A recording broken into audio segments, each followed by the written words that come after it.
महत्त्वाची बातमी आहे बदलापूर प्रकरणातील। बदलापूरच्या एका शाळेत अल्पवयीन मुलींचं लैंगिक शोषण झाल्याचा धक्कादायक आणि संतापजनक प्रकार समोर आला होता।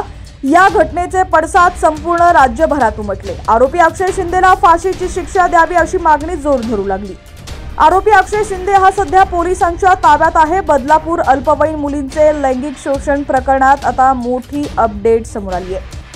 यात आरोपी अक्षय शिंदेची पीडित मुलींसमोर ओळख परेड झाली आहे। यानंतर आरोपीच्या गुन्ह्यावर शिक्कामोर्तब होण्यास पोलिसांना मदत होणार आहे। बातमी आपण पूर्ण पाहूया त्याआधी तुम्ही HPN मराठी न्यूज चॅनल पहिल्यांदाच पाहत असाल आणि अजूनही चॅनलला सबस्क्राइब केलं नसेल तर नक्की सबस्क्राइब करा, जेणेकरून आमचे दररोजचे अपडेट्स लवकरात लवकर तुमच्यापर्यंत पोहोचतील।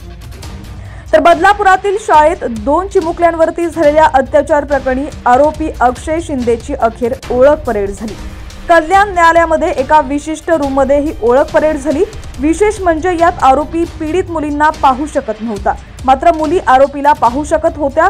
अशा पद्धतीने कोर्टरूममध्ये काळजी घेण्यात आली होती। बदलापूर प्रकरणी SITची स्थापना करण्यात आली आहे। या प्रकरणी स्थापन करण्यात आलेल्या SITने न्यायालयात आरोपीच्या ओळख परेडसाठी परवानगी मागितली होती। त्यानुसार ही ओळख परेड झाली आहे। बदलापूर येथील एका नामांकित शाळेत 3 वर्षाच्या 2 चिमुरड्यांवरती लैंगिक अत्याचार करण्यात आला होता।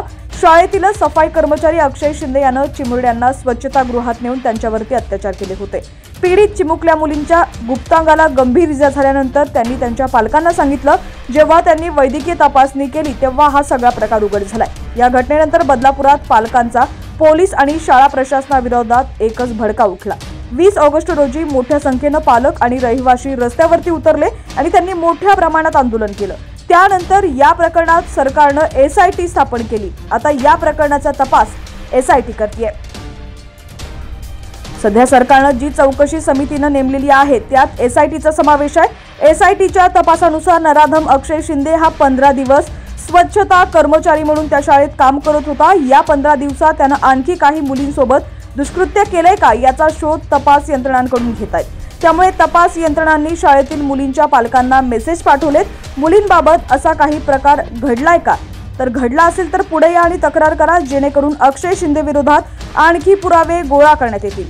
तपास यंत्रणेने तसे SMS मुलींच्या पालकांना पाठवले। त्यामुळे आता आणखी काही पालक समोर येत आहेत का, या प्रकरणाला नेमकं काय वळण येईल हे पाहणं महत्त्वाचं ठरणार आहे।